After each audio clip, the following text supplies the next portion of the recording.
So I want to do something a tiny bit different this evening. You may find it enormously different. Hopefully it's just a tiny bit different.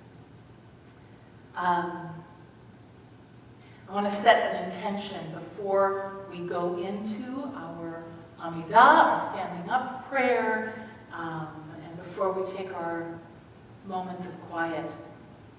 This period between Passover and Shavuot is not empty time. Just like on Passover, your job is to feel as if you yourself went free from slavery. On Shavuot, the goal is to feel that you yourself are again receiving Torah for the first time. So we take these 7 weeks to prepare for it. To be ready to stand again at the foot of Mount Sinai and be face to face with divinity. To be in the presence of something completely overwhelming. And that takes preparation. Just like mountain climbing takes a certain amount of preparation. So I just want to offer you a little something to take into our silent prayer. One of the ways that we can prepare over this time is to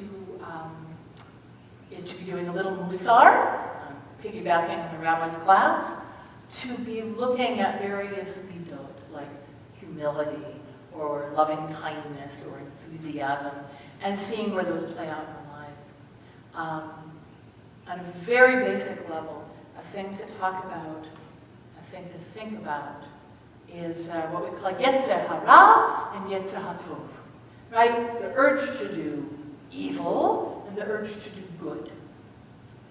And many people think there's a struggle in life. You've got your little devil over here and your little angel over here, and they're talking at you, trying to get you to go one way or the other.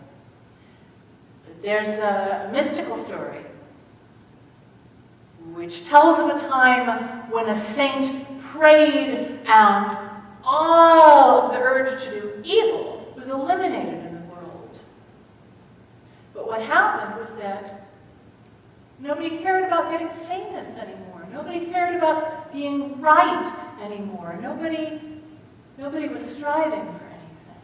And you didn't have any new books written, and you didn't have any new songs written, and you didn't have any medical breakthroughs, and you didn't have any children born. And so the rabbi prayed and said, please give us back our urge to do evil. Because it's not so clean cut as I want to do a wrong thing or a right thing. That's not what goes on in most of us. There's a contradiction at the heart of this. To be great at something, you can want to do that for ego-serving reasons, and when you are great at that, it can also serve everybody in your community, sometimes everybody in the whole world. So we're going to start the Amidah together, and as we go into the silence of the Amidah, I invite you to hold that contradiction in your thoughts and in your hearts. What are those things that you don't like in yourself that you keep trying to push away?